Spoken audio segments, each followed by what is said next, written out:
नमस्कार प्यारे साथियों। तो देखिए 5 नंबर प्रश्न क्या कहता है, समझ जाएगा। कहता है विद्वान परमात्मा के पास क्या छोड़कर जाते हैं, अथवा नदियाँ समुद्र में कैसे मिलती है, और नदी और विद्वान में क्या समानता है। सब क्वेश्चन एक के है, क्लियर है। देखिए पूछा गया है कितना भरमार पृष्ठ से, क्वेश्चन एक के है, जवाब एक ही देना है। और ऐसा प्रश्न अगर बदल के पूछेगा तो भी आपको समझ लेना किसी प्रकार से यही बुलाए।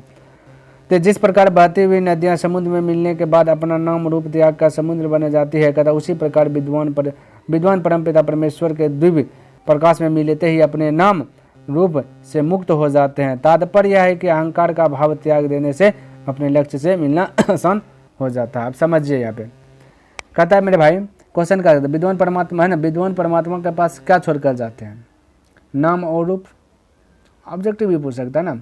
नदियाँ समुद्र में कैसे मिलती है, कैसे मिलती है तो हमने बता। और कहता है नदी और विद्वान में क्या समानता है। तो भाई नदी और विद्वान में क्या समानता है, जैसे नदी छोटा छोटा नदी मिल करके समुद्र में, जैसे समुद्र में मिलता है ना, छोटा छोटा नदी समुद्र में मिल जाता है जाकर के। तो नदी अपना नाम खो दिया, नदी अपना रूप खो दिया, है ना, क्योंकि नदी अब नाम थोड़ी ना, अब उसका नाम समुद्र हो गया।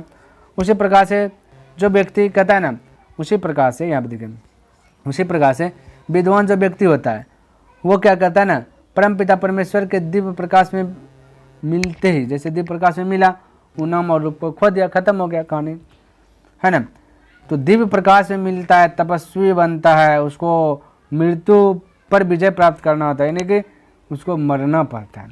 और कैसे मरना पड़ता है, अब देखिएगा, जो पूरा भगवान में लीन है, पूर्ण रूप से लीन है, हर वक्त सोते जागते उठते हमेशा भगवान भगवान भगवान का नाम ले रहा है, उसका कोई मोह माया नहीं है, यानी कि माँ भाई बहन माँ बाप सब से त्याग दिया, उसी का आत्मा ध्यान में रखना, क्लियर है।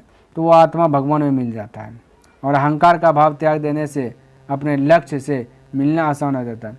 और हाँ, अहंकार जिसके अंदर है वो लक्ष्य प्राप्त ही नहीं कर सकता है। अहंकार त्याग दीजिएगा तो वो विद्वान के पास चल जाएगा, यानी कि जो सोचिएगा वो हो जाएगा आपका, क्लियर है। चलिए, तो उम्मीद करता हूँ जो मैंने बताया प्रश्न आपको समझ में आया होगा और पसंद भी आया होगा। पसंद आया तो इस वीडियो को लाइक कर दीजिए, सब्सक्राइब नहीं किए तो इस चैनल को सब्सक्राइब कर दें, और बने चले तो अपने मित्रों के साथ भी से शेयर कर दें। तो चलिए नेक्स्ट दिन मिलता हूँ इनसे आगे लेकर के, तब तक के लिए धन्यवाद। जय हिंद, जय भारत।